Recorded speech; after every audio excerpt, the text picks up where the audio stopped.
सासंग जी प्यार से कहना, धन निरंकार जी। सासंग जी, सतगुरु माता जी की कृपा से आप सभी बहुत अच्छे होंगे, खुश होंगे, स्वस्थ होंगे। दासी यही आशा करती है।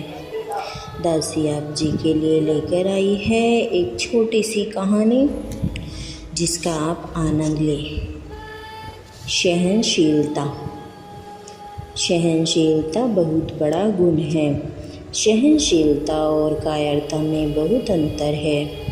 सत्संग जी, कायर मानव डरपोक और भगोड़ा होता है, जबकि सहनशील बड़ी हिम्मत से सब कुछ सहन करके भी अपने धैर्य को बनाए रखता है।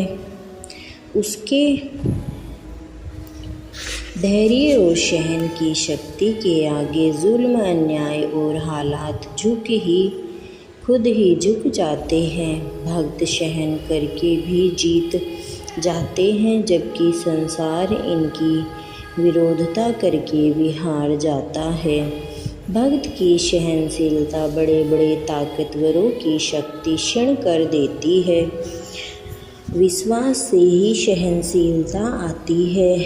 अविश्वासी बेसब्र होता है।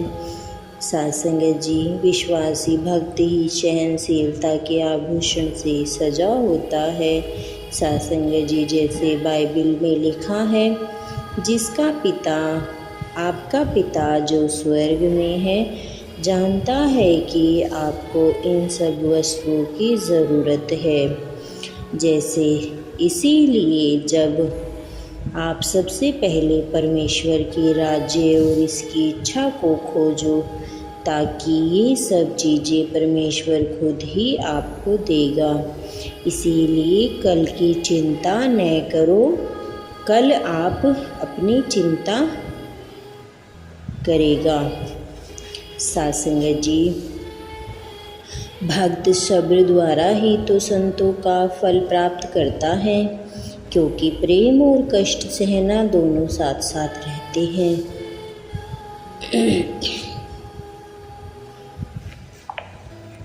फिलोसफर डांटे भी कहते हैं कि प्रेमी हर समय दुखों का सबसे उत्तम मुकुट पहने रहते हैं।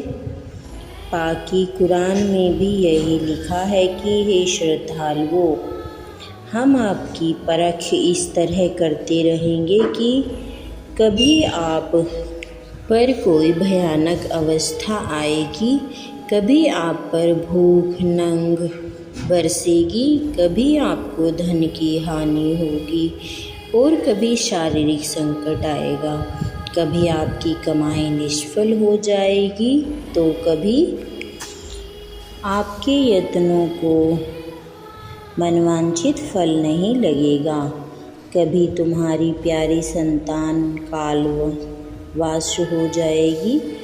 परंतु वे लोग धन्यता के योग्य हैं जिन पर कभी कोई विपदा आती है तो वह यह कहते हैं कि हम सभी प्रभु की वस्तुओं की अमानतें हैं।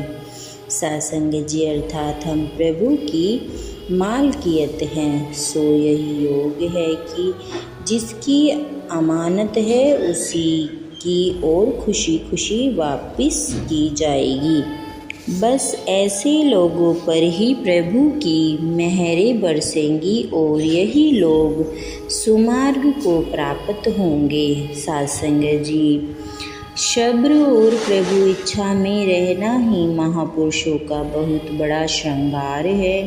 सतगुरु बाबा अवतार सिंह जी भी गुरसिक्खी का नमूना कुछ इस ऐसे ही पेश कर रहे थे।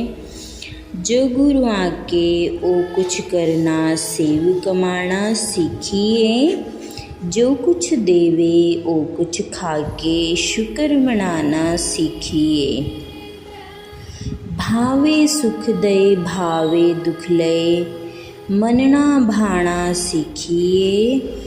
जिस रंग रखे उस रंग रहना, प्रेम निभाना सीखिए।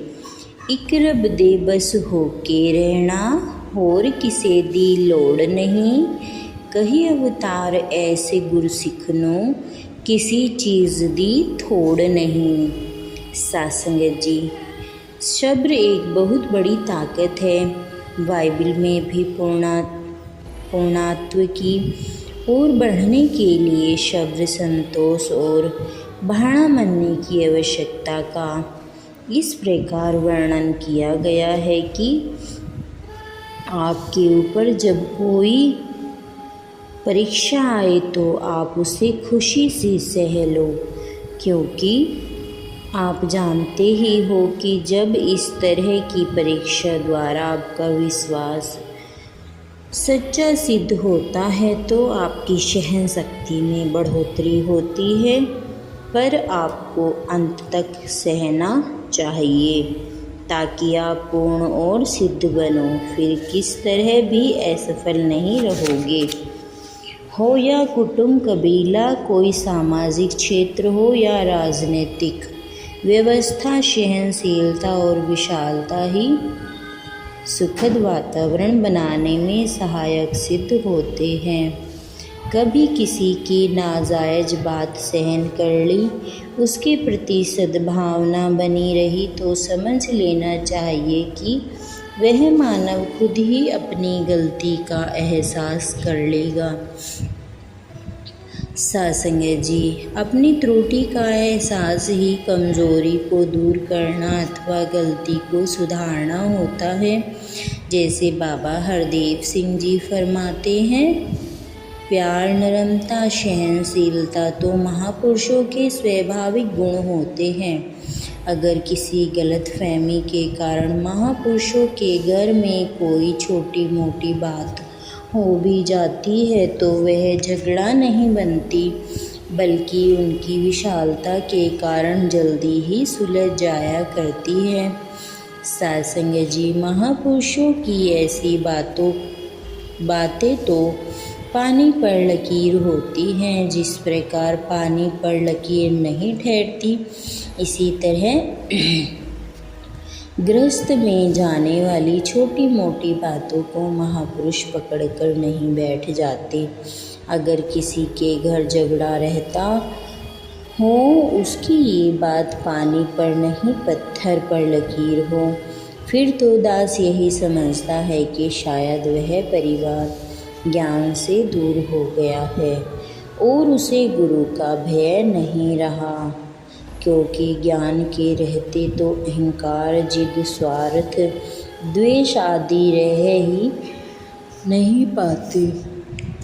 हमारे समाज का भी यही दुर्भाग्य है कि वह किसी को पश्चाताप नहीं करने देता, किसी को कभी भी माफ़ नहीं करता।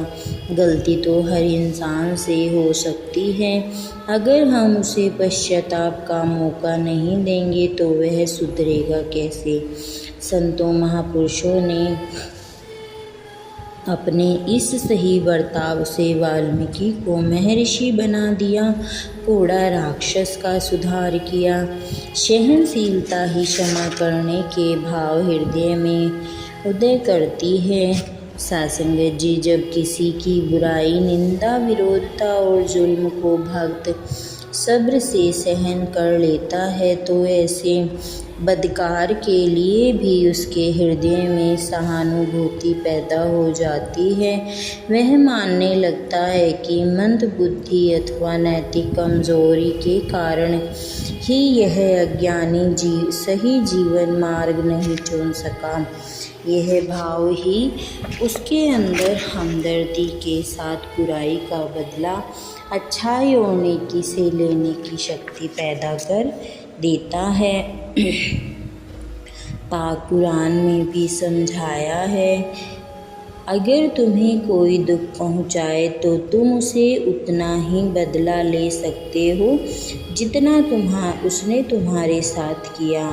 लेकिन अगर तुम सब्र कर जाओ तो सचमुच सब्र करने वाले को सबसे अच्छा फल मिलेगा। सत्संग जी, इसीलिए सब्र ही करो, बिना अल्लाह के मदद के तुम सब्र नहीं कर सकोगे। दूसरों की फिक्र मत करो, तुम इस फिक्र में मत पड़ो कि दूसरे क्या सोच रहे हैं। सचमुच अल्लाह उन्हीं के साथ है जो बुराई से बचते हैं और दूसरों के साथ भलाई करते हैं। सत्य है कि सहनशीलता, सब्र, संतोष, नम्रता, प्रेम, रजा में रहना वे दिव्य गुण हैं जो साधारण मानव को महापुरुष बना देता है। सत्संग जी, प्यार से कहना, दा निरंकार जी।